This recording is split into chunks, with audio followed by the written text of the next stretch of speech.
Hi guys, welcome to the first episode of Before You Sign podcast. I'm sure it's on my hand, right? Yes. Now, what is Before You Sign podcast? Before You Sign podcast is basically a legal podcast where we discuss societal issues and bring relevant stakeholders, that in that industry. So, for example, we might be discussing music law. We bring music lawyers, and we bring a practitioner who can be maybe a manager, a record label, or an executive, just so that we can have different angles and different views, of those burning issues. Then also, these professionals that we bring, they also drop one or two, advisory along the way that can be helpful to you, the viewers. So, on this first episode of Before You Sign podcast, I'm going to be your host. My name is Henry Chestnut, and alongside me is the beautiful and gorgeous co-host who is. Yay! Hi everyone, my name is Inokoju Omotayo, and of course you can call me Omotayo for short. I know you know already that I'm your favorite film lawyer, but no, in this case we won't be discussing film law alone. We'll be discussing all the laws that relate to you as a Nigerian. So you want to look out for this podcast, you want to look out for this show, and you want to like, follow, and subscribe to this channel. Of course, we're not here alone. We are here with three amazing guests that will be discussing legal related issues with us today. Of course, the first person I'll be starting with is my beautiful, brilliant, and delectable Amanda. Of course, I would allow her to introduce herself. Yes, Hi guys. Thank you for inviting me, first of all. You're welcome. My name is Mandy Uzoagba. I'm an entertainment lawyer. I'm also the head of licensing West Africa at uzoagba.com. Shut up.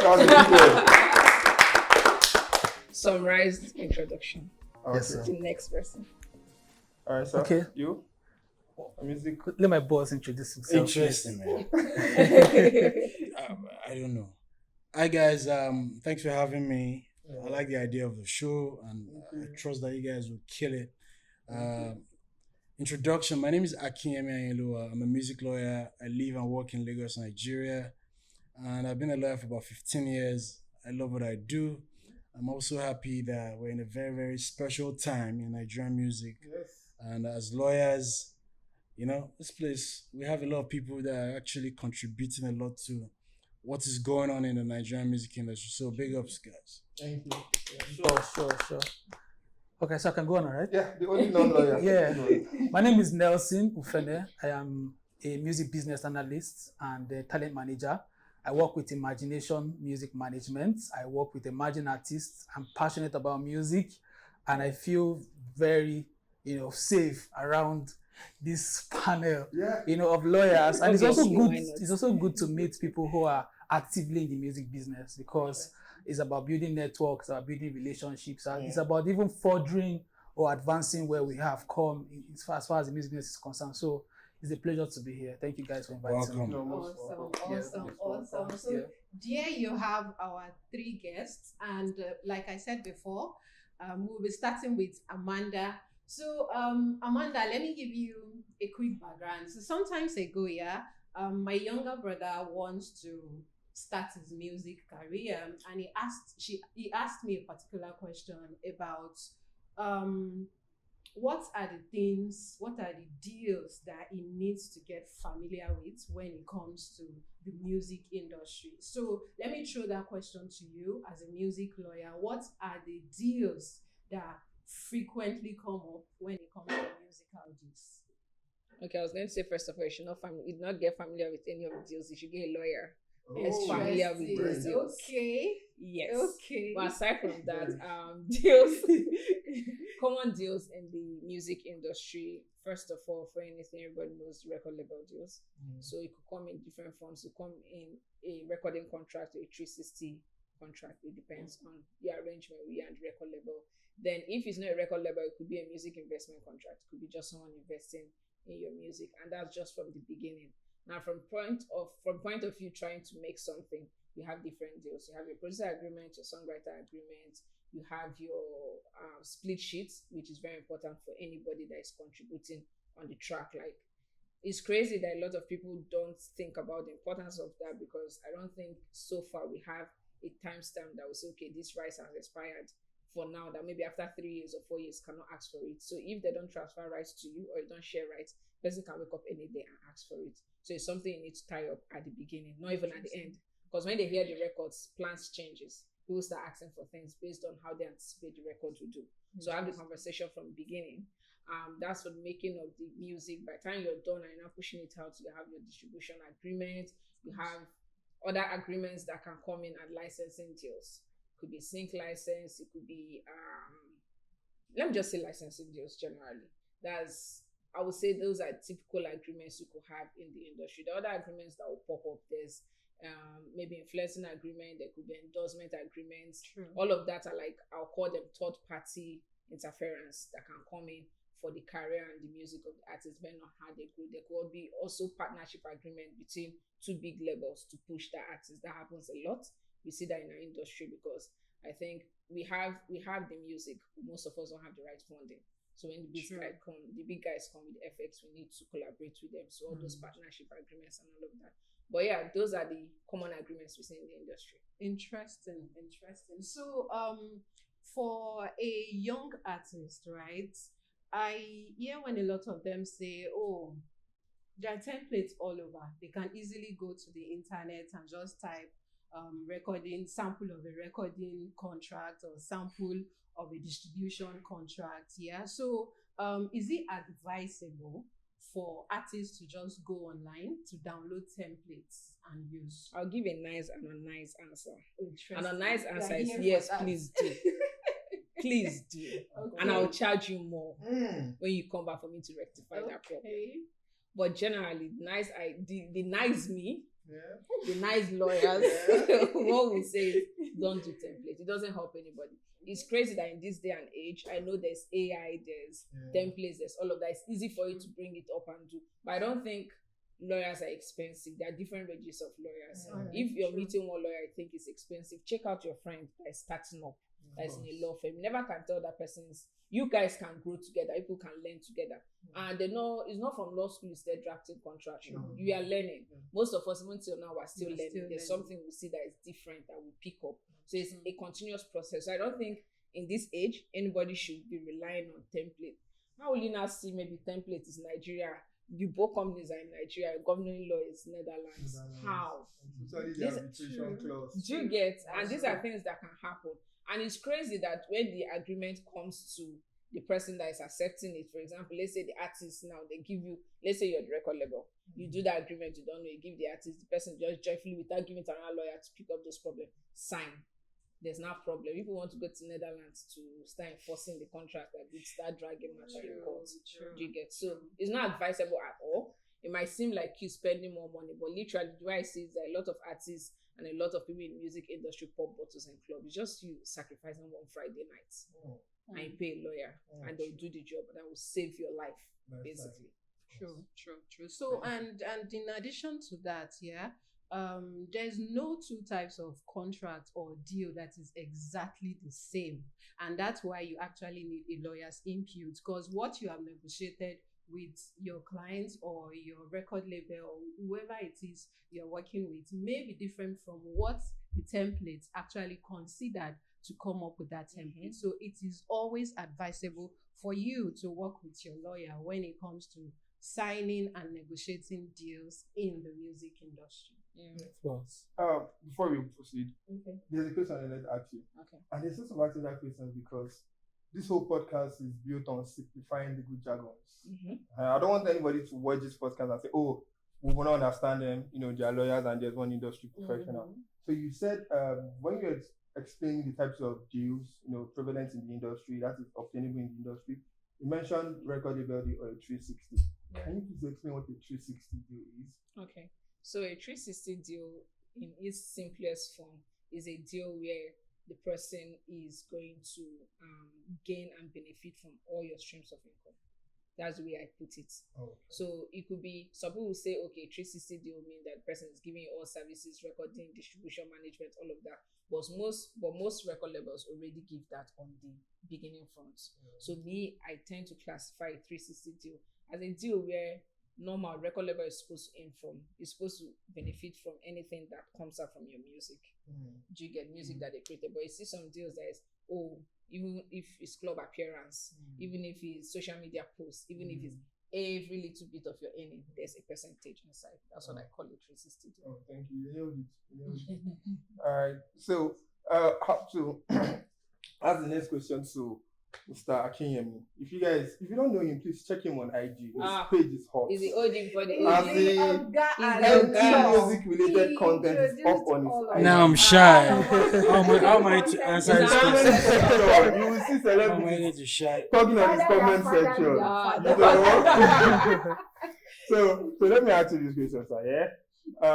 There's been a buzz around Maven selling their stake, and the whole thing. So many news have been going around.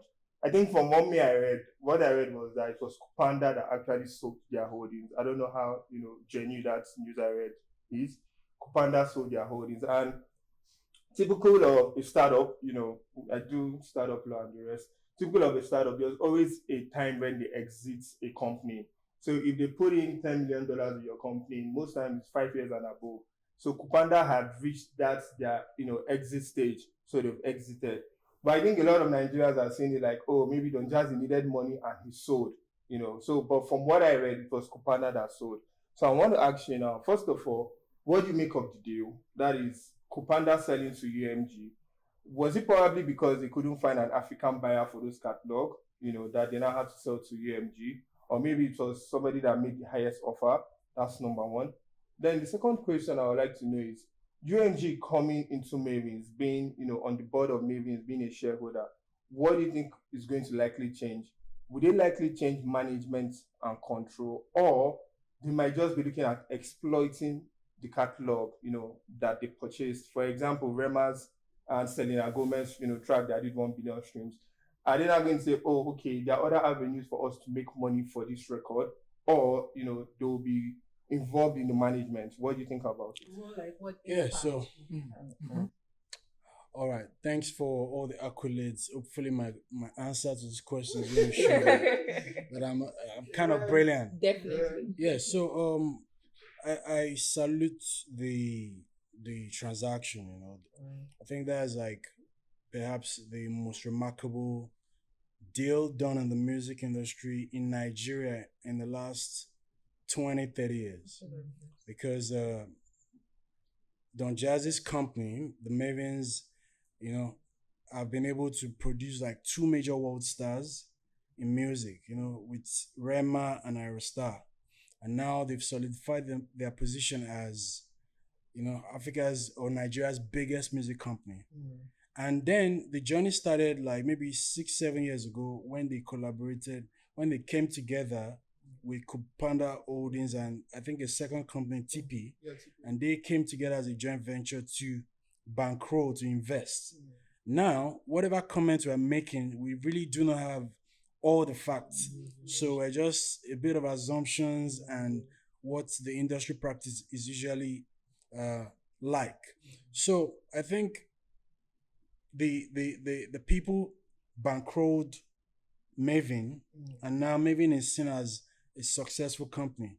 And as a successful company, you are going to attract a lot of attention. I believe that many other companies were interested to buy into the company even before Universal. So, like you said, investors in a startup company, although a record company is usually not seen as a startup because of its scaling. Usually people want to 10x whatever they invest. But in this case, as reported in many music reports, the subscription in Africa to streaming service has gone almost, has developed in the last 2 years at 34%. And a lot of investors in music are looking in the direction of Africa as the new market because of the growth that it can see from the data. So for me, I think if they invested like 6-7 years ago and all these big guns are interested in buying, and remember, you have to study your marketplace. What if Afrobeats is no longer Afrobeats, maybe in 3-5 years? So at the point in time where you're getting a lot of people toasting you like the bride that you are, you would, as an investor, consider it. If you invested maybe $10 million and people are looking to buy a share for maybe 150, or the valuation of a company is a lot more, you might just want to cash in and get a deal done. So the reason why I'm even happy about this is Nigerians are very, very competitive. Now that you've seen that Maven can do it, where the investors in Maven, they sold their stake, and now maybe the company is a lot more valuable. You would also want to replicate that. And you'd be like, oh, maybe I should do this deal with a Nigerian company. Some investor in different parts of the world will start to think that they could replicate that kind of deal. So that's good for everyone seated here, because in some way, the investors might think, okay, let me just push in like $5 million into a Nigerian company that has a track record. Maybe in 5 years' time, I can also cash out like Kupanda Holdings. And then the likes of Sonny and Warner, although I think Warner bought into Chocolate City. I think, I'm not sure, because the news is sketchy, and that's an aside. So Sonny and Warner could also be looking to partner with homegrown talent and record companies. So that is something. Now, the second part of the question is losing control.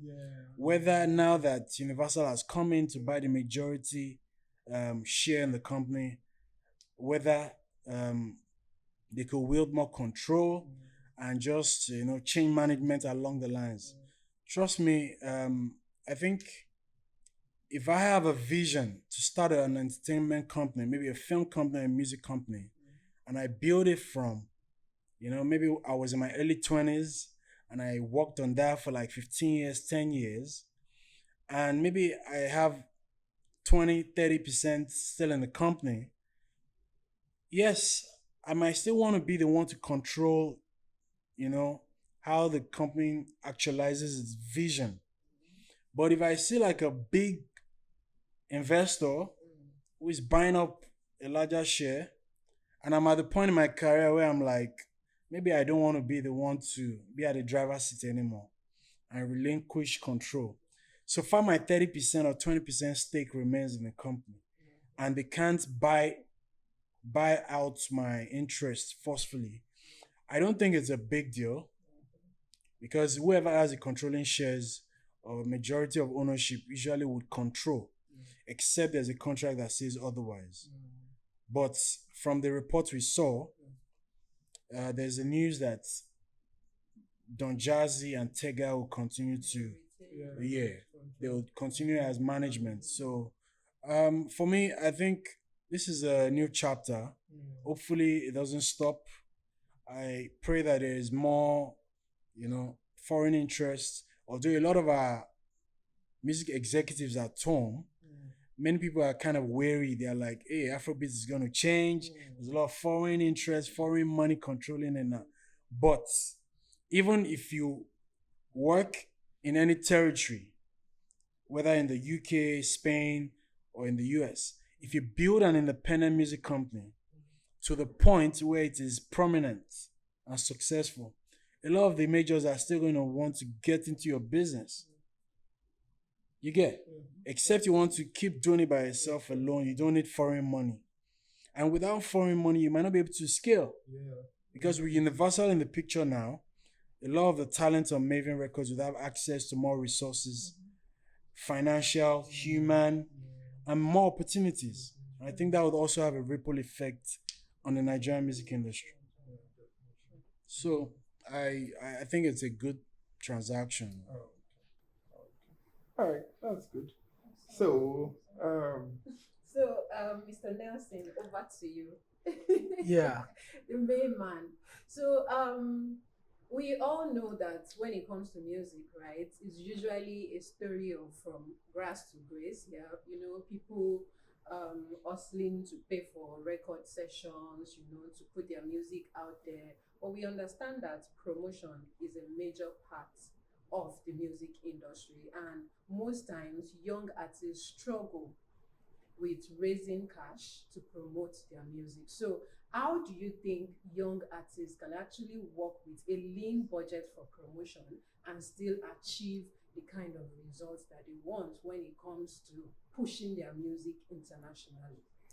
Yeah, so the thing here is marketing is not as complex as or promotion, or let's say marketing and promotion is not as complex as we consider it to be.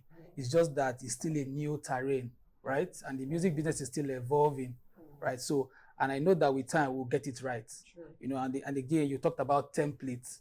The reason why we think that marketing and promotion is the way it is now is because a lot of people just copy templates, right? So there's no innovation into it. There's no idea of taking risk or even trying something new out of passion and inquisitiveness, right? So when it comes to spending money for promotion, you should understand that there are a series of activities that should happen before you even consider promotion. Awesome. So if you are going into promotion and bypassing this series of activities, whether you get the promotion right or wrong, the outcome will be wrong. Wow. That was a new one. You guess. So if you pull out a promotion from that chain, right, something would definitely be wrong. That quality assurance system you get in music. So you have to make sure that the idea is even worth it. You are with the right producer. You are with the right E&R. You have identified your audience. Wow. You have gotten your marketing right before you now talk about promotion. Let me give you an example.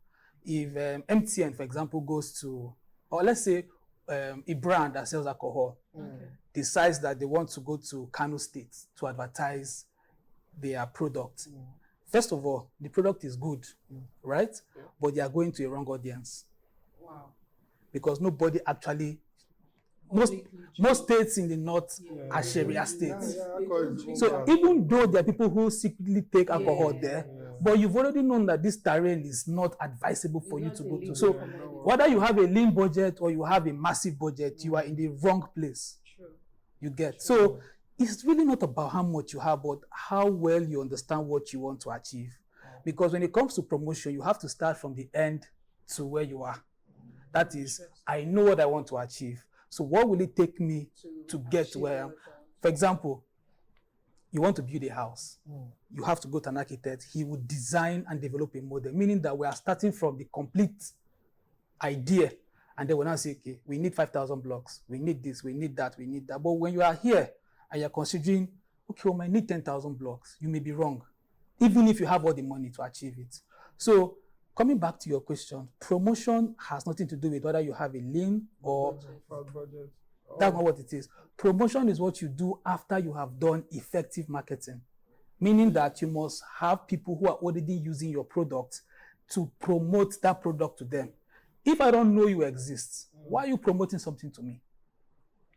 For example, MTN goes to a radio station and then does promotion. That's because they know the audience of the radio station already have a SIM card. Okay. Right? So that's what promotion is. This is a podcast. So the first edition is not promotion. The first edition is marketing. Oh, we exist. This is what we do. Like there's a podcast. Then the second one is you are promoting it to people who watched the first one. Right? That's promotion. So if you miss out on marketing, you miss out on some fundamental steps that you should take that are even really basic. Whatever you do in terms of laying, whatever budget you have is going to give you a wrong result. So what are these marketing steps? Okay, now, so when you want to do when you want to go into marketing, you have to make sure that you identify your audience. Who likes what I am making? The kind of music. Yes. There's no music that cannot sell in this world. Even Johnny Drill, we're all thinking he wouldn't sell, but he has his audience. Yes. So there's no song that cannot sell in this world. All you just need to do is to find who likes it. Right? So it's either you make people like it or you already find people who like it. Those are the two contexts of marketing. Marketing is, I know, and again, the idea is we all have fundamental human needs. We want security. We want to be relevant. We want to be loved. We want to have acceptance. So when you hinge your product on each of these fundamental needs of people, there will always be a need for that music you're selling. Portable, for example, you can see the way he's navigating through the music industry because he understands that there are people who likes what he does. And these people are not really music consumers. They are just content consumers because Portable doesn't put his music to them. He just puts his himself to them as a brand. So people don't buy Portable's music. They buy his personality. Yeah. Wow. That's a you. You get. Yeah. So if you don't get these things right in terms of who am I? Who am I catered to? Who do I want to service?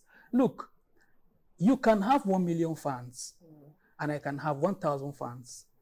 If I have 500 active out of that 1,000, that is 50%, right? And if you have 200 out of that, your 1,000, that is less than even 20%.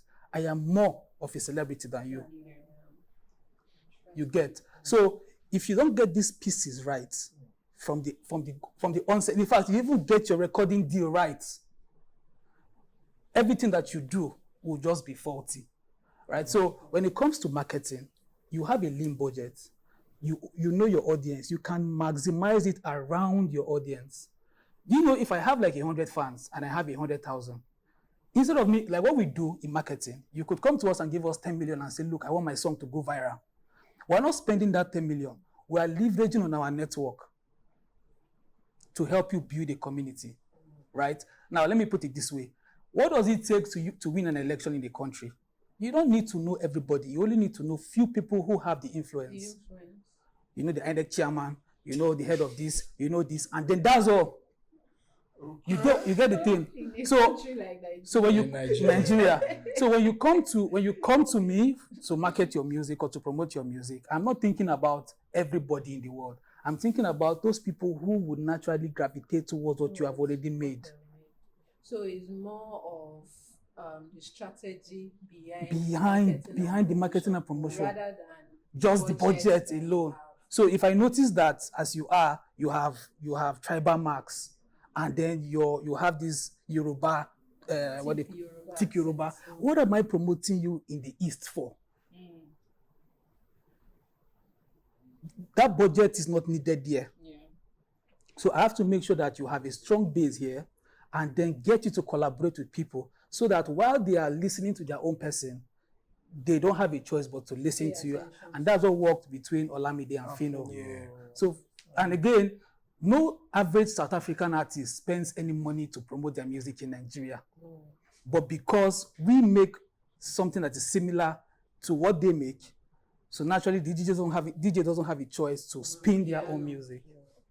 You get. So if you don't get these small basic things right, so it's not even about lean or massive. Now, sitting down here, somebody would think you have expended a lot of money to get us here. But it could just be a phone call, Baba, be sure for me. Or Baba, did this. So imagine inviting me who is a lawyer. Let's say I'm a lawyer. And then I'm a what other aspect of law would I call now? Let's say oil and gas. And then I'm seated here, quite all right, I'm a lawyer. But the information I'll be able to provide may not be fitting for this conversation. Definitely. So you have to actually invite an entertainment lawyer, right? And again, not really about an entertainment lawyer, somebody who even has footing on the streets, that knows what's happening. You get. So the idea of whether you have a lean or massive budget is not even the question now. Is where are we? Where do we want to go? Are we in the right place? Now, how much do we even need? The same woman who is using 10,000 naira to make meal for her family last year is now able to use 5K to make even the same meal now because of the context of the country. Meaning that it's not even about the money she has, it's about her ability to manage it. And it's something that you learn based on experience. So whether you have 10 million, you have 50 million, you have 100,000 naira, you can still do something, but it depends on understanding your market and where you find yourself. Thank you for that. All right, that's Mandy way. No, I just call you Mandy way. I don't know why I like that. All right, so let's discuss something. Yeah, I think it was last year, or I don't know whether it's this year. First of all, there's something called Oja Piano. Somebody even released the record called Baby Piano. Baby Piano. So piano is a song. That's a joke. That's a joke. So So far as piano then. so far as piano. will sell one way or the other. We sort of, had this whole, thing that entered the news, and the Ojapiano singer at KC, not even the singer, except the manager, if I'm not wrong, the manager came out and said, oh, yeah, they didn't get a dime, from the record and the whole thing.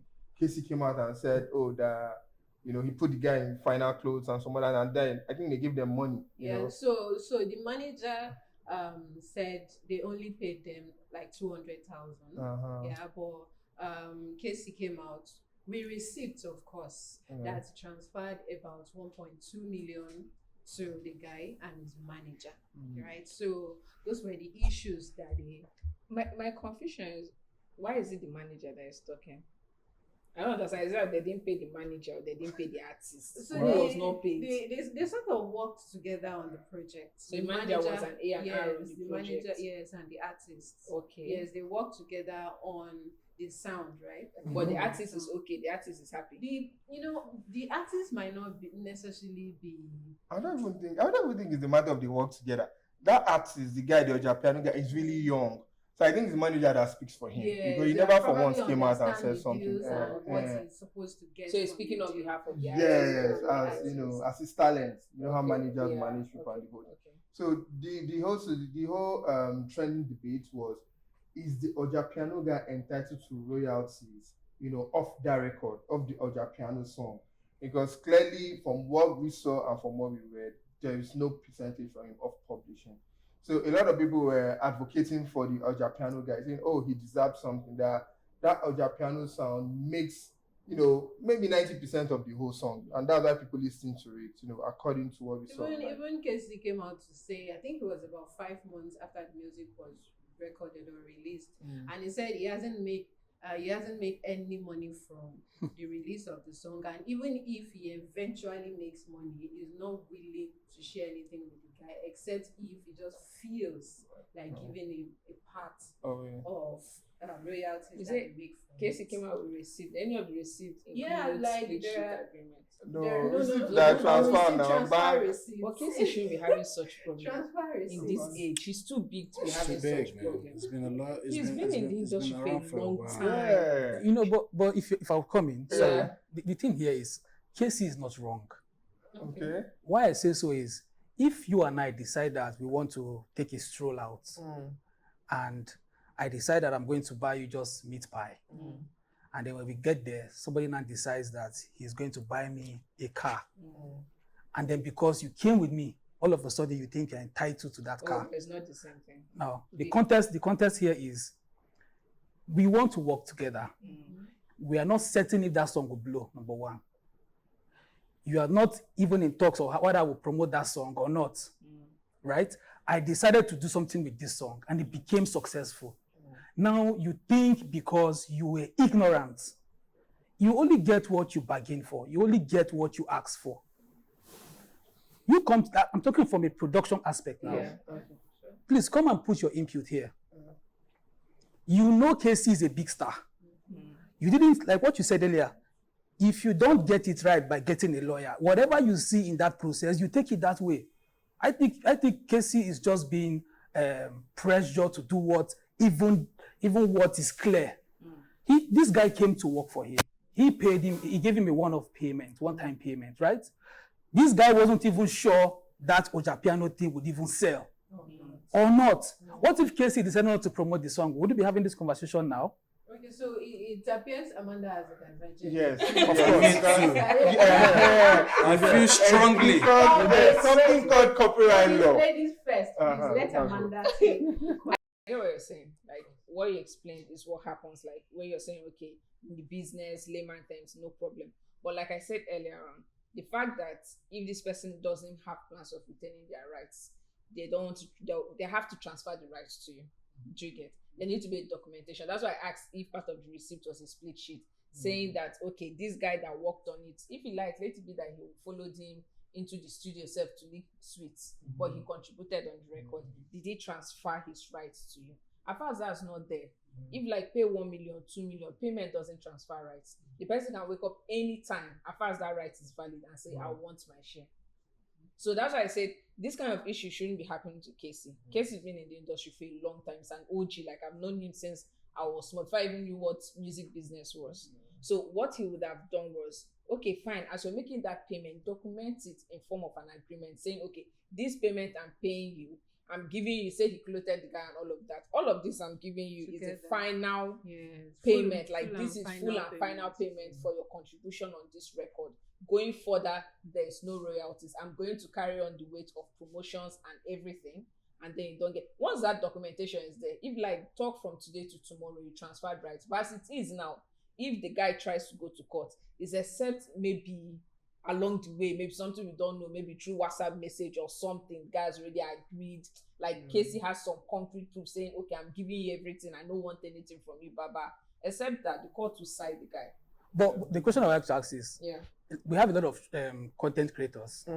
What percentage do you think, imaginary, of these content creators have managers? Yeah, but again, that is not an excuse. What I'm saying is, two parties did something wrong, and we're trying to push all of the blame on one person, excusably because the person is more experienced. But the thing here is that, for my own thinking, I don't think this guy even had a manager in the first place. Yeah, but even if you didn't have legal representation, but you contributed substantially in a way that we can all verify to the creation of a copyright. If you did not express it, sign anything to say all my interest and what I helped you create. It's like this, yeah? We're trying to build a property. You came with sharp sand. I came with cement. You came with blocks. She came with the roof. She came with the finishing, interior decor and everything. When all this thing is done, all of us can have claims, even if none of us bought the land. Usually by law, they will say, okay, the owner of the land gets everything.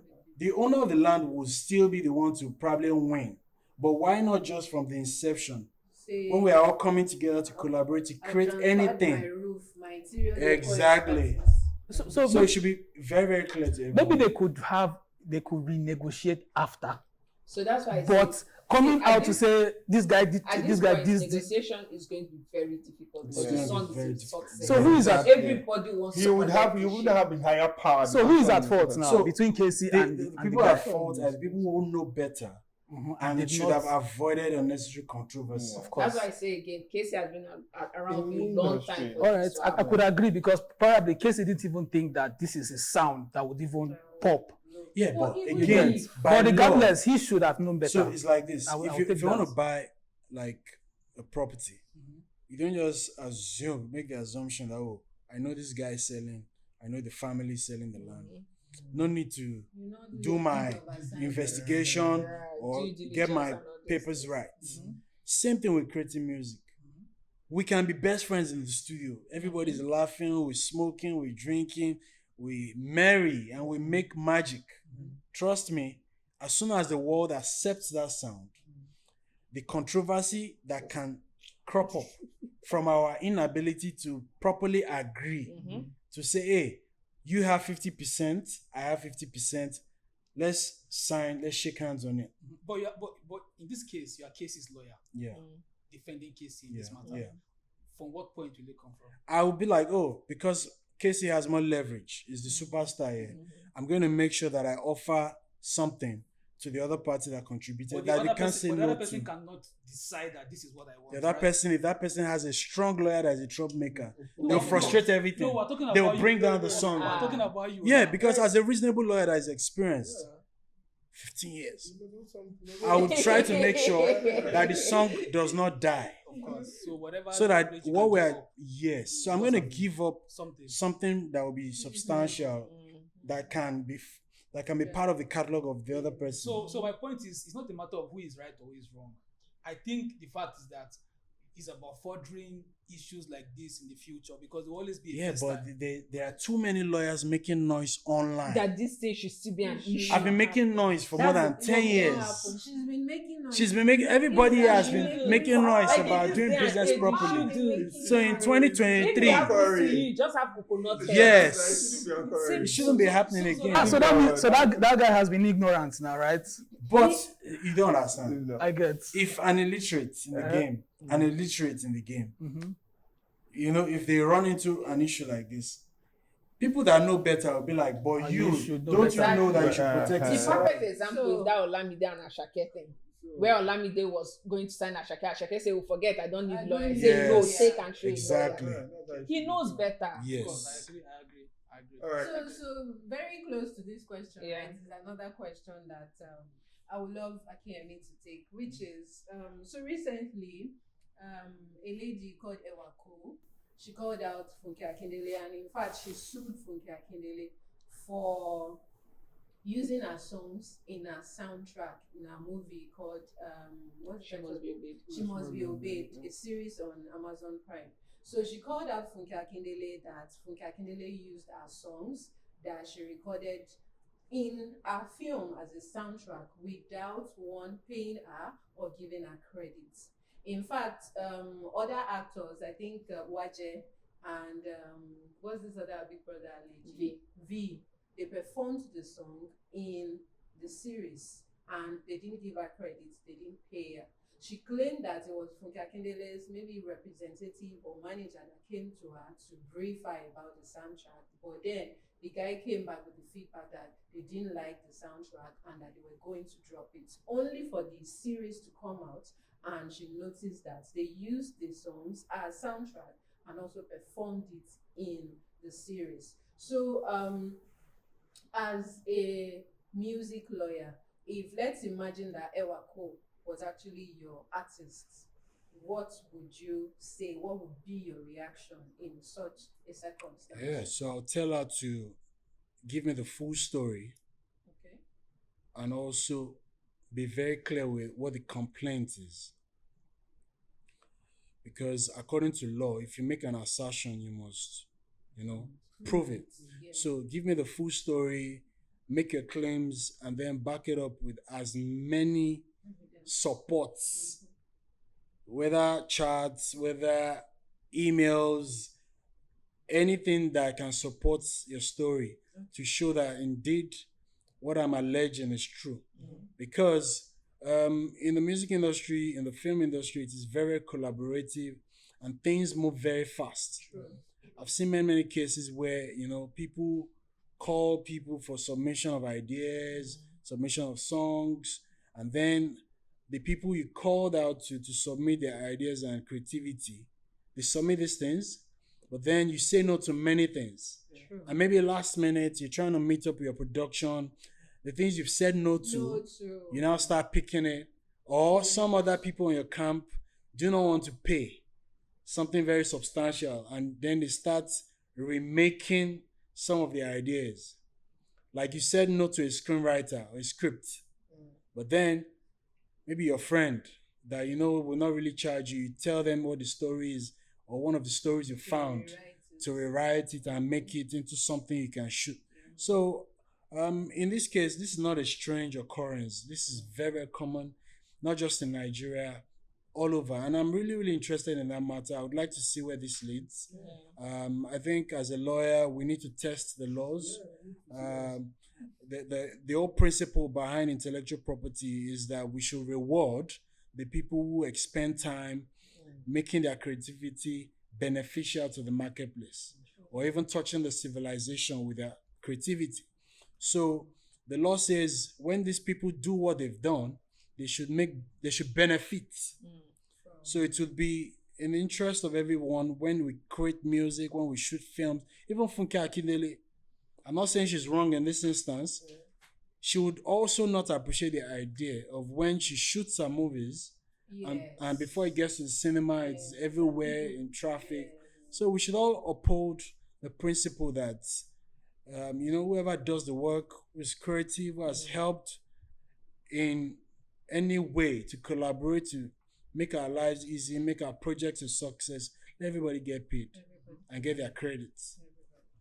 And it's sad that let me not just assume that she's wrong. That she's wrong, we because don't we want don't to do have that. the fact of the whole case, Yes. right? But just like we said in cases issue, right? Someone as big as Funke Akindele should understand the power of signing releases for all the creatives that works on our projects. So she should know that we are using this sound Did this person get paid? Did this person get the credit? Like I said, things move very fast. She might not even know. It might be one person on the team. But then, That- for Or you know more than we do. I don't I know think she more knows than- more than we do. I don't know more than. She probably I keep does. saying it till tomorrow. You know, the lawyer attached to that project. I blame the lawyer. yeah, Yeah, but you know, for sometimes Amazon some Prime. clients will not tell you. Yeah. No, that's Yeah, what I'm saying. No, clients see, don't tell you. when I've We're worked in the film industry, industry. in the film industry, there's something that happens which most film lawyers miss it. But then I'll put it in two ways. If you attach to the project on the project from beginning to end, then you're supposed to do this before the movie gets to, like, once you're done with QC, before it gets to the streaming platform, you're supposed to preview it. You're supposed to inspect your cue sheet. When that happens, you can pick up songs that were not original songs scored for the production, and songs that was not from either Netflix or all of these libraries or universal libraries that have blanket license. And if you do, you rectify it, because what happens, this happens more often in the movie industry, because things move fast. Now, it's possible in all, let's just say, okay, this one she's saying someone tried to reach out. Okay, that could happen.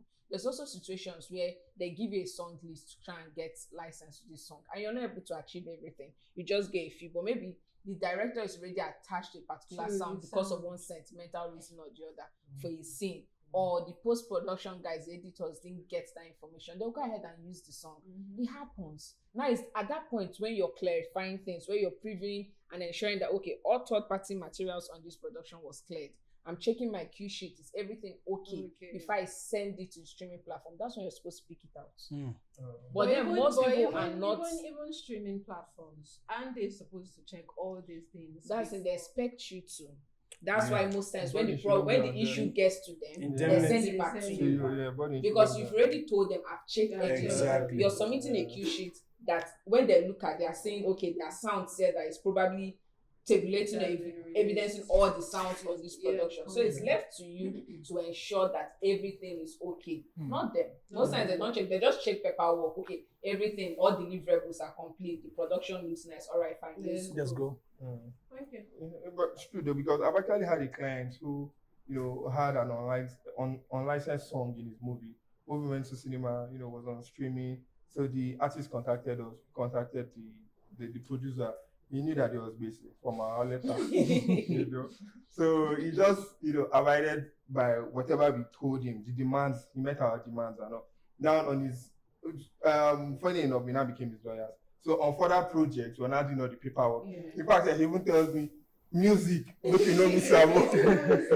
That music part is something. yeah, so that that People so is clearance really is big, always so all paperwork is making sure that everything is done. He's one even telling me, and I think that's how movie producers. And again, this justifies the reason why you should have platforms like this, because it will amaze you the amount of ignorance that is out there. So regardless of the setback that you might experience in the course of doing this, you should just keep doing it, because even if, like for me, the idea or the vision behind what I do in imagination is one talent at a time.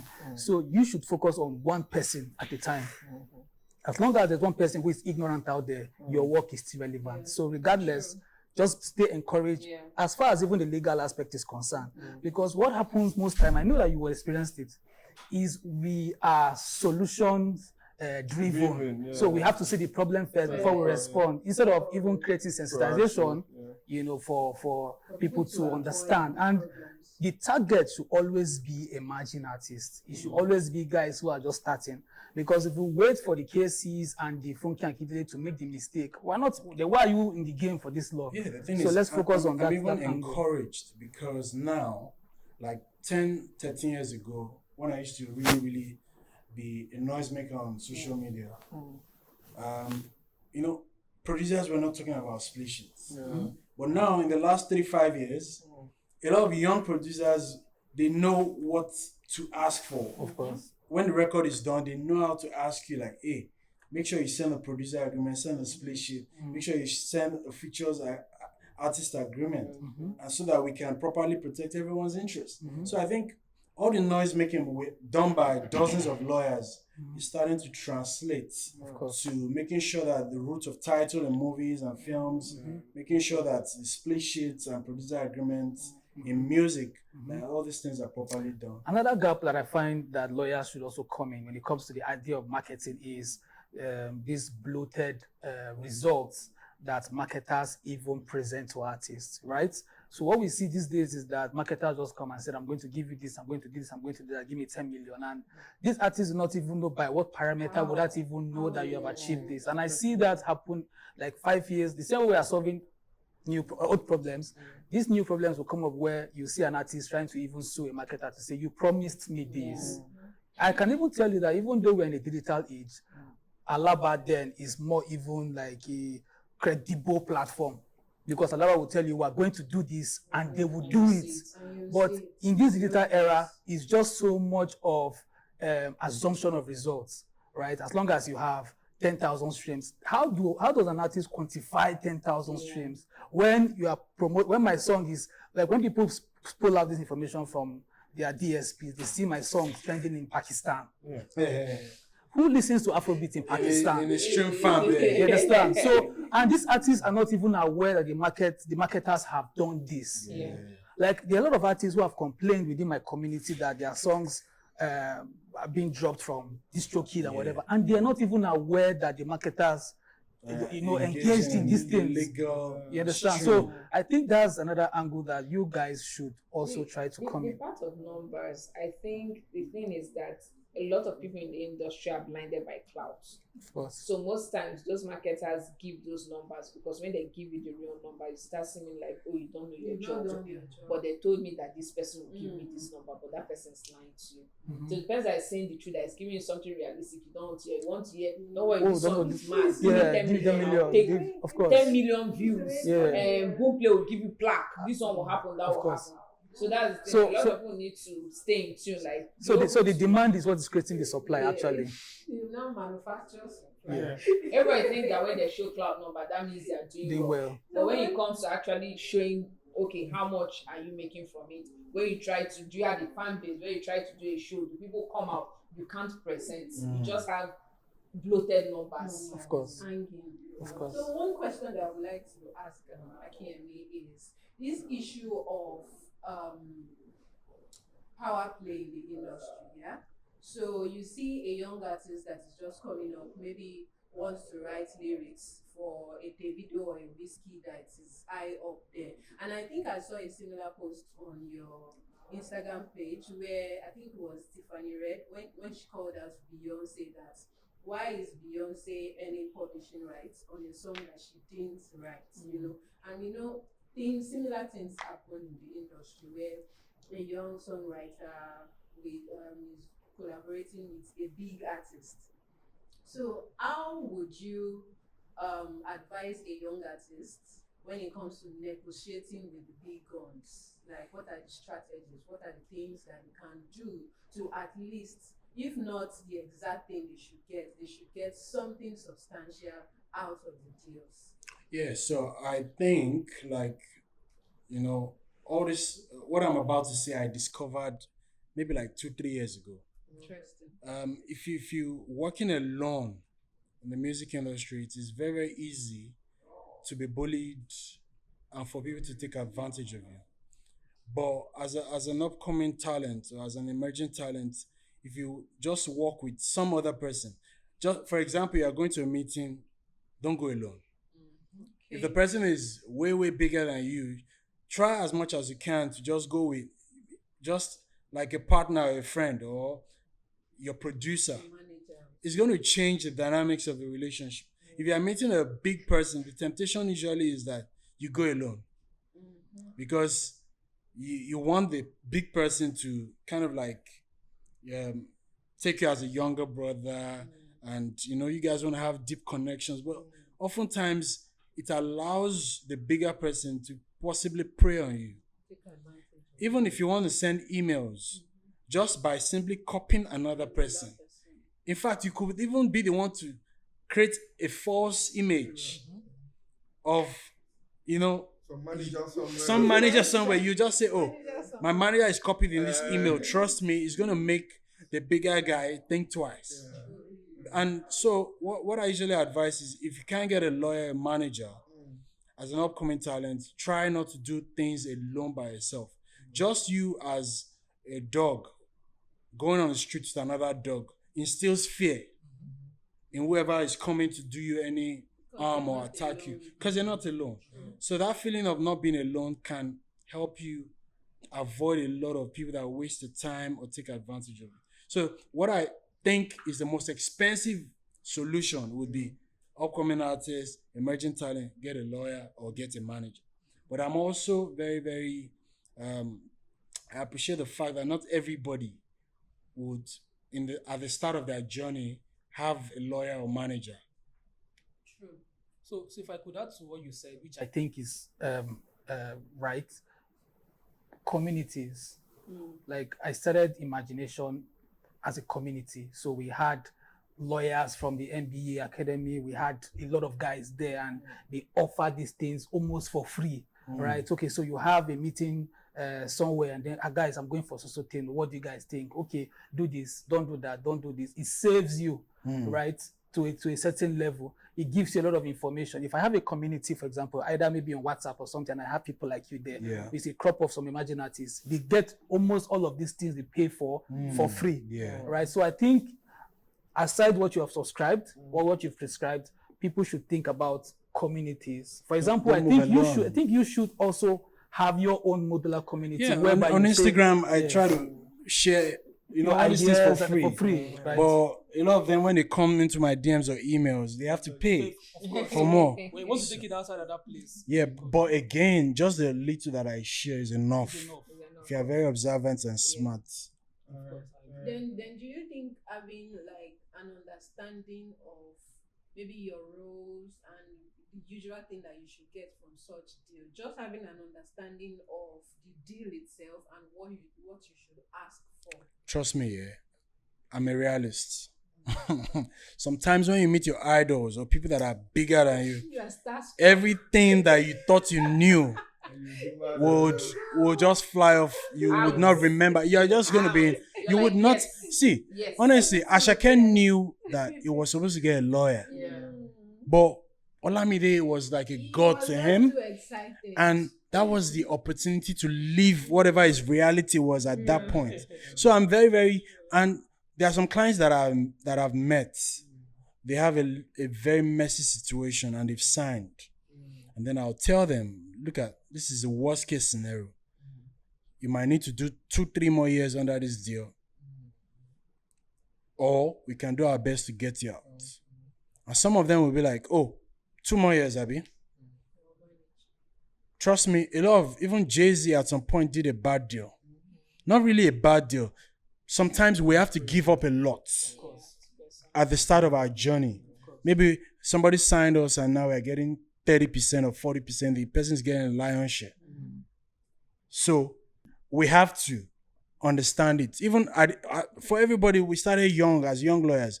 The journey wasn't smooth. At the inception, we had to sacrifice a lot, do a lot of free jobs, make a lot of noise online, give a lot of free pro bono services before we started gaining some recognition that we could then leverage. Same thing for recording artists and songwriters and producers. At the start of a journey, you are going to suffer. That's just it. You have to pay your dues, but it's good that you know enough. It's good that you let them use you to a certain level. When the using wants to break your neck, then you get other people to help you on your journey. All right. So we're going to wrap up here by just playing a game. We're going to ask you some questions. Just tell me your most preferred. Yeah? So Instagram or TikTok marketing? Which one do you prefer most?